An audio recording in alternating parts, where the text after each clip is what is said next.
नमस्कार दर्शक बंधु माने मु आपण मानंको मो चैनल भल कथारे स्वागत जनाउछि।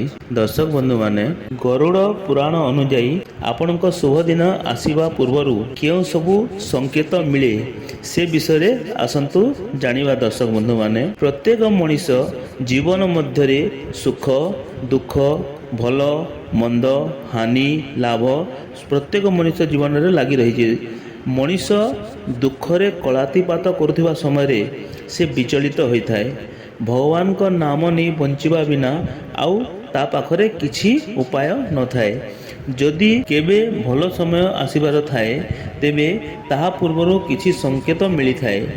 गरुड़ पुराण अनुଯାयी एही भल दिन आसीबा पूर्वरु मध्य आम जीवन रे किछि शुभ घटना मध्य घटी थाए। जदि आपण मध्य एपरी परिवर्तन सकाळु सकाळु हो किंबा जीवनर जेकोसी समय हठात देखा जाए तेबे बुझी जातु जे आपणकर सौभाग्यर द्वार खोलिबाकू जाउछि।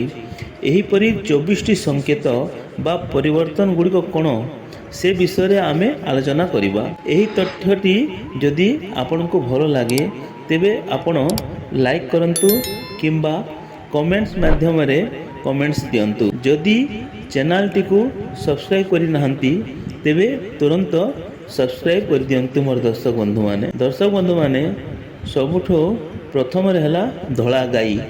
जदि गोमाता आपणको घरर प्रवेश द्वार को आसी जोर डाकुछि तेबे यह निसंदेह घरे सुखर वृद्धि को सूचित करे। गाई खेत किंबा बगीचारे प्रवेश करी चरिबा धन प्राप्तिर सूचक बोली विवेचना करा जाए। नंबर 2 मधुर शब्द शुणिबा।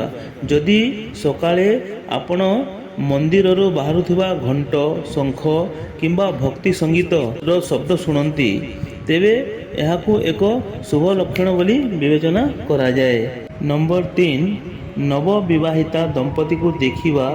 जदि आपण रास्ता रे यात्रा करिबा समय एक नव विवाहिता बरकन्या को तांकर विवाह पोशाक रे पिंधिथिबा देखंती तेबे यहाकू एक सकारात्मक संकेत बोली विवेचना करंतु। 4 श्रीफल बा नड़िया। जेतेले आपण सकाळे उठिबा मात्रे एक श्रीफल अर्थात एक नड़िया देखंती तेबे बुझी नियंतु जे आपण किछि भल खबर पाइबाकू जाउछंती। नंबर 5 आपणको उपरे पक्षी मलत्याग करिबा। जदि कोनोसी पक्षी आपणको उपरे मलत्याग करे तेबे याकू एक महान सौभाग्य बोली भाबी नियंतु। यह केवल प्रकृत भाग्यवान पाई ही एपरी एक विरला घटना होता है। नंबर 6 रे होउची यात्रा समय रे एक साप कुकुर किंबा बानर देखिबा। हाँ दर्शक बंधु माने जेतेले आपण यात्रा करूछंती एवं आपणको डाहाण पार्श्व रे एक साप कुकुर किंबा बानर देखंती तेबे बुझंतु जे सेमाने आपणको जीवन रे धनर आसन्न आगमनर संकेत देउछंती। नंबर 7 वर्षा समय रे सूर्य देखा दिजिबा। दर्शक बंधु माने वर्षा होउथिबा समय रे आकाश रे सूर्य को चमकुथिबा देखिबा हेउची जे आपण खूब शीघ्र धनी हेबाकू जाउछंती। 8 सबुज परिवेश। आपणको झरका दे सुंदर प्राकृतिक दृश्य देखिबा एक शुभ संकेत बोली विवेचना करा जाए। यह व्यतीत जदि निकट रे कोनसी जल भंडार जेपरिकी पोखरी किंबा ह्रद थाए तेबे यह केवल सोने पे सुहागा बोली मानि नेबा उचित। 9 नंबर होची दर्शक बंधु माने कोकिल किंबा सुना चढ़ईर किचिरी मिचिरी शब्द। जदि आपणको घरर छात किंबा पारापेट रु कोइली किंबा सुना चढ़ई किचिरी मिचिरी शब्द करे तेबे यह एक निश्चय संकेत जे आपणको आर्थिक समृद्धि वृद्धि पाइबाकू जाउछि। नंबर 10 दही किंबा क्षीर। सकाळे शीघ्र उठिबा परे प्रथमे दही किंबा क्षीर देखिबा सौभाग्यर संकेत बोली विवेचना करा जाइथाए। 11 सुना साप। राति रे सोइबा समय यदि आपण स्वप्न रे धला किंबा सुना साप देखंती तेबे यह मध्य एक संकेत जे आपणको भाग्य भल हेबाकू जाउछि। 12 ଯଦି ବାଦୁଡ଼ି ଆପଣଙ୍କ ଘରେ ବାସ କରେ ତେବେ ଏହାକୁ ଏକ ଶୁଭ ଲକ୍ଷଣ ଭାବରେ ବିବେଚନା କରାଯାଏ। 13. କଇଁଛ। କଇଁଛ ସୌଭାଗ୍ୟର ପ୍ରତୀକ। ଏହାକୁ ଦେଖିବା ନିଶ୍ଚିତ ଭାବରେ କିଛି ଭଲ ଖବର ଆଣିଥାଏ।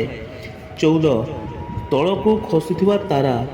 ଧାର୍ମିକ ବିଶ୍ୱାସ ଅନୁଯାୟୀ ଏକ ତାରା ତଳକୁ ଖସୁଥିବା ସମୟରେ ଆପଣ ଯାହା ମାଗିବେ ତାହା 30 ଦିନ ମଧ୍ୟରେ ପୂରଣ ହୁଏ।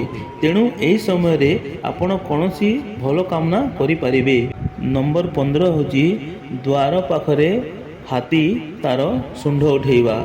ଯଦି ଏକ ହାତୀ ଘରର ପ୍ରବେଶ ଦ୍ୱାରରେ ତାର ଶୁଣ୍ଢ ଉଠାଇଥାଏ ତେବେ ଏହା ସେହି ପରିବାର ପାଇଁ ଆଗାମୀ ପ୍ରଗତି, ବୃଦ୍ଧି ଏବଂ ସାମଗ୍ରିକ ମଙ୍ଗଳର ସଂକେତ ଦିଏ। 16. ଭୁଲରେ ଘର ଭିତରେ ଓଲଟା ପୋଷାକ ପିନ୍ଧିବା। କେତେବେଳେ ଆମେ ତରବରରେ ଆମେ ଭୁଲବଶତଃ ଓଲଟା ପୋଷାକ ପିନ୍ଧିଥାଉ। ଯଦି ଏହା ଆପଣଙ୍କ ସହିତ ପୁଣି ଥରେ ଘଟେ ତେବେ ଏହାକୁ ଏକ ସଂକେତ ଭାବରେ ନିଅ ଯେ ସୁଖ ଏବଂ ସମୃଦ୍ଧି ଖୁବ୍ ଶୀଘ୍ର ଆପଣଙ୍କ ଦ୍ୱାରରେ ଆସି ପହଞ୍ଚିବାକୁ ଯାଉଛି। 17. ରାସ୍ତାରେ ଶୁଭ ବସ୍ତୁ ପାଇବା। ଯଦି ଆପଣ ରାସ୍ତାରେ ଯିବା ସମୟରେ ଏକ ମୁଦ୍ରା, ଘୋଡ଼ା ନାଲ କିମ୍ବା ଚାରିପତ୍ର ବିଶିଷ୍ଟ ଘାସ ପାଆନ୍ତି ତେବେ ଏହାକୁ ସୁରକ୍ଷିତ ରଖନ୍ତୁ। ଏହି ଜିନିଷ ଗୁଡ଼ିକ ଆପଣଙ୍କ ଜୀବନରେ ହଠାତ୍ ସୌଭାଗ୍ୟ ଆଣିପାରେ। 18. ଆପଣଙ୍କ ଘରେ ରହିଥିବା କୁକୁର। ଯଦି ଏକ କୁକୁର ଆପଣଙ୍କ ଘରକୁ ଆସି ରହିବାକୁ ନିଷ୍ପତ୍ତି ନିଏ ତେବେ ଏହାକୁ ଆସନ୍ନ ଆର୍ଥିକ ଲାଭର ସଂକେତ ବୋଲି ବିବେଚନା କରାଯାଏ। 19. ବେଙ୍ଗର ରଡ଼ି ଶବ୍ଦ। ଯଦି ଆପଣ ବର୍ଷା ପରେ ବେଙ୍ଗର ରଡ଼ି କରୁଥିବାର ଶବ୍ଦ ଶୁଣନ୍ତି ତେବେ ଏହାକୁ ଏକ ଶୁଭ ସଂକେତ ବୋଲି ମାନି ନିଅନ୍ତୁ। 20. ଆଖୁ। ସକାଳୁ ରାସ୍ତାରେ ଆଖୁ ଦେଖିବା ମଧ୍ୟ ଏକ ଶୁଭ ସଂକେତ ବୋଲି ବିବେଚନା କରାଯାଏ, ଯାହା ସୂଚାଇଥାଏ ଯେ ଆପଣ ଶୀଘ୍ର କୌଣସି ଉତ୍ସରୁ ଟଙ୍କା ପାଇବେ। 21. ମୟୂର। ନିଜର ଘରର ସୀମା ମଧ୍ୟରେ ଏକ ମୟୂର ଦେଖିବା, ବିଶେଷ କରି ଯଦି ଏହା ତାର ପର ବିସ୍ତାର କରେ, ଏହା ଶୁଭ ସମୟ ଆଗମନର ସୂଚନା ଦେଇଥାଏ। ନମ୍ବର 22 ହେଉଛି ମୁକ୍ତା। ସମୁଦ୍ର କୂଳରେ ମୁକ୍ତା ପାଇବା କେବଳ କିଛି ଭାଗ୍ୟଶାଳୀ ଲୋକଙ୍କର ଭାଗ୍ୟ ହିଁ ଥାଏ। 23. ଚିଙ୍ଗାରି। ଚିଙ୍ଗାରିର ଚି ଚି ଶବ୍ଦ ଶୁଣିବା କିମ୍ବା ଏହାକୁ ଦେଖିବା ଦୁଃଖ କଷ୍ଟର ସମୟ ଶେଷ ହେବାକୁ ଯାଉଛି ବୋଲି ସଂକେତ ମିଳିଥାଏ। 24. ହାତର ପାପୁଲି କୁଣ୍ଡାଇ ହେବା। ହାତର ପାପୁଲି କୁଣ୍ଡାଇ ହେବା ଅନୁଭବ ଧନର ଆସନ୍ନ ଆଗମନକୁ ସୂଚିତ କରେ। ଗରୁଡ଼ ପୁରାଣ ଅନୁସାରେ ଯଦି ଏହି 24ଟି ଶୁଭ ସଂକେତ ମଧ୍ୟରୁ ଗୋଟିଏ ମଧ୍ୟ ଆପଣ ସକାଳୁ ସକାଳୁ କିମ୍ବା ଆପଣଙ୍କ ଜୀବନର ଯେକୌଣସି ସମୟରେ ଦେଖନ୍ତି କିମ୍ବା ଅନୁଭବ କରନ୍ତି ତେବେ ନିଶ୍ଚିନ୍ତ ରୁହନ୍ତୁ ଯେ ଆପଣଙ୍କର ଭାଗ୍ୟ ଆପଣଙ୍କ ସପକ୍ଷରେ ଆସିବାର ନିକଟତମ ହେଉଛି। ଦର୍ଶକ ବନ୍ଧୁମାନେ, ଯଦି ଆପଣମାନଙ୍କୁ ଏହି ଭିଡ଼ିଓଟା ପସନ୍ଦ ଲାଗିଲା ତେବେ ଭିଡ଼ିଓକୁ ନିଶ୍ଚୟ ଲାଇକ୍ କରିବେ, ସେୟାର କରିବେ ଆଉ ମୋ ଚ୍ୟାନେଲ୍ ଭଲ କଥାକୁ ସବସ୍କ୍ରାଇବ୍ କରିଦେବେ। ଦର୍ଶକ ବନ୍ଧୁମାନେ, ମା ଦୁର୍ଗା ଆପଣମାନଙ୍କ ସମସ୍ତଙ୍କର ମଙ୍ଗଳ କରନ୍ତୁ। ଏହି ଶୁଭ କାମନା ସହିତ ଆପଣମାନଙ୍କୁ ଜୟ ମା ଦୁର୍ଗା।